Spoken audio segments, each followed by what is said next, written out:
Զրուցում ենք ապրելու երկիր կուսակցության համահիմնադիր տնտեսագետ Մեսրոպ Առաքելյանի հետ։ Պարոն Առաքելյան, ըստ էության երեկ իմացանք թրիփ զարգացման այդ ծրագրի մասին։ Իշխանությունները այսպես շատ ոգևորված են այս ծրագրով եւ նաեւ շեշտում են դրա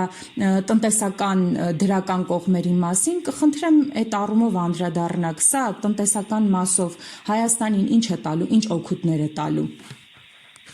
Տեսեք, եթե դիտարկում ենք զուտ առանձին հայ-ամերիկյան համագործակցություն կամ որ եթե տենց հիմա իշխանություններն էլ ամերիկյան ներդրումներ է գալիս, իհարկե դա շատ լավ է եւ այդտեղ որովհետեւ խնդիր պետք չէ փնտրել, Հայաստանում բազմաթիվ կարող են լինել օտարերկրյա ներդրումներ, առավելևս որ շատ քիչ է եւ չկան օտարերկրյա ներդրումների համար նպաստավոր պայմաններ, մենք այդ տեսանկյունից ենք նայում, իրական ավելի շատ է կամ բացասական է, իր ցանկացած տնտեսական եւ այլ ռիսկեր հաշվի առնելու, բայց հասկանանք այս ամեն ինչի բովանդակությունը սա թրիփը ամենևին հայ-ամերիկյան համագործակցության ծրագրի մասին չէ, որ անընդհատ խոսում ենք, արդյունքում այո ֆորմալ դարձել է, որ ինչ-որ հայ-ամերիկյան ընկերություն պետք է ստեղծվի, քննարկվում է Հայաստանի եւ ԱՄՆ իշխանությունների կողմից, այդ տեսանկյունից գլխավոր խնդիրը անցել է երկրորդ պլան, դա Ադրբեջանին ճանապարհ տալն է, այսինքն հիմա ափետավորել, թե սա հայ-ամերիկյան խոշոր ներդրումային տնտեսական ծրագիր է, այդքան էլ ազնիվ չէ, պետք է խոսել իրականության մասին։ Իրականությունը նա է, որ Հայաստանը չգիտես ինչի առանց ոչինչի Ադրբեջանին ճանապարհ է տալիս, եւ սա փաթեթավորում է հայ-ամերիկյան ներդրումներով։ Մենք չպետք է ամեն ինչ գնալ հետ նախապատմությունից, այսինքն Ադրբեջանին Սյունիքով ճանապարհ տալ դեպի Նախիջևան, դա եղել էր նոյեմբերի 9-ի պարտավորության մաս, որը հետո վերափոխվել դարձավ օգոստոսի 8-ի, բայց դրա դիմաց Հայաստանը առնվազն գոնե թղթի վրա Ադրբեջանի կողմից ոչինչ չի ստանում, այսինքն այս պահին չկա որևէ փաստաթուղթ Հայաստանի եւ Ադրբեջանի միջեւ կամ որևէ այլ ֆորմատում, որտեղ Ադրբեջանը Հայաստանի նկատմամբ ունի նման մանրամասնությամբ, նման հստակությամբ պարտավորություններ, այն կենացները ճանապարհների ապաշրջափակման, տնտեսության զարգացման, խոսքը դրանց մասին չէ, որտեղ հիմա նաեւ Ադրբեջանը շատ խորամանկ քայլ է անում, այդ վերջի շրջանում Ադրբեջանից կամ Ադրբեջանի միջոցով ապրանքների տեղափոխումը, նաև իշխանությունների մեծ աջակցությամբ միջազգային հանրության մոտ ներկայացվում է որպես ճանապարհների ապաշրջափակում։ Այսինքն արդյունքում Հայաստան ապրանքները շարունակում են մտնել բարձրապես Վրաստանում, Ադրբեջանը շարունակում է փակ պահել Հայաստանի սահմանը, բայց հիմա այնպեսի տպավորություն է, որ տեսեք Ադրբեջանը առաջինն է քայլ անում եւ ապաշրջափակում Հայաստանի համար ճանապարհները եւ արդյունքում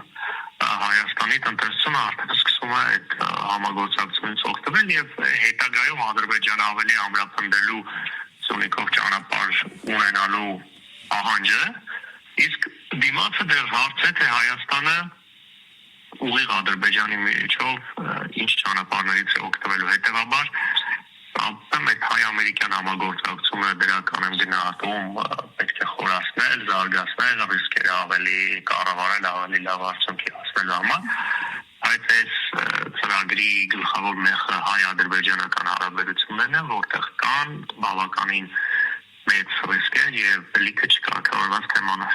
Պարոն Առաքելյան, եւս մեկ հարց, ըստ էության թրիփ զարգացման ընկերությունը կարող է ինքնուրույն պայմանագրեր կնքել տարբեր ընկերությունների հետ, շինարարական օպերատորների կամ այլ ծառայություններ մատուցող ընկերությունների հետ, կա արդյոք մտավախություն, որ հնարավոր է այդ պայմանագրերը կնքվեն թուրքական կամ ադրբեջանական ընկերությունների հետ եւ ըստ էության թուրքական ու ադրբեջանական կապիտալը Հայաստանում ավելի մեծանա։ Տեսականորեն իհարկե կա, առավելևս որ Միացյալ Նահանգների կողմը այդ ընկերությունում 74% պայմանությամբ որոշումների մեծ մասի միաձայն կայացման ու միաձայն չասենք նույնիսկ Հայաստանի համաձայնության կայացնելու հնարավորություն ունի։ Հետևաբար այո, այդ ռիսկերը կան, այդ ռիսկերի հետ աշխատել, բայց այսօրվա աշխարհը տնտեսական առումով այնքան է բացվել ու արագ զարգանում, որ ցանկացած իրավական կարգավորում միևնույնն է այդ ռիսկերը բաց են թողում, որովհետև կապիտալի վերջնական ծագումը իրավական ճանապարհով սահմանափակելը միշտ բավականին բարդ է լինում, այսինքն ինչ կարգավորում էլ ուզում ես դի, եթե որ մյուս կողմը նպատակ ունենա այդ կարգավորումը խախտել, միջնորդավորված հա մի քանի իմանալի տրամաբանությամբ այդ թուրքական ընկերությունը, եթե տենց նպատակ ունեն Միացյալ Նահանգների հետ, որ թուրքական ընկերությունը աշխատի, թուրքական ընկերությունը կարող մի հատ ամերիկյան ընկերություն ստեղծի, այդ ամերիկյանով մասնակցի կամ ընդհանրենք օֆշորային։ Իհարկե այդ ամեն ինչի մասով նույնպես ռիսկերը պետք է կառավարել, բայց այս պահին էլ եմ ասում հայ-ադրբեջանական հարաբերությունների տեսանկյունից խնդիրները շատ ավելի կարևոր են, քան թրիպի պայմանագրի կամ այս կարգավորումների ռիսկերը։ Պարոն Արաքելյան, եթե կարճ ասելու լինենք, ըստ էության այս թրիպ նախագիծը ավելի շատ քաղաքական հարցեր է իր մեջ պարունակում, քան տնտեսական։ Այո, ինքը քաղաքական հարցերի տնտեսական եւ նաեւ PR կոմպոնենտներ պարունակող նախագիծ է, որը իհարկե եմ ասում իր դրական օգտություն ունի, բայց առանձին դիտարկել է որպես հայ-ամերիկյան նախագիծ անմտություն է եւ սա նաեւ պետք է հնարավորություն կարող է տալ նույն եթե Միացյալ Նահանգները այս նախագծով ներգրավված է հայ-ադրբեջանական հարաբերությունների կարգավորման այս փուլում, այսինքն այդ ճանապարհների ապաշրջապատման Հայաստանը ավելի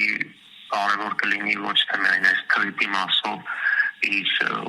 առավելությունները ուժեղացնի, ռիսկերը նվազեցնի, այլ նաև Միացյալ Նահանգներին ասած օգտագործի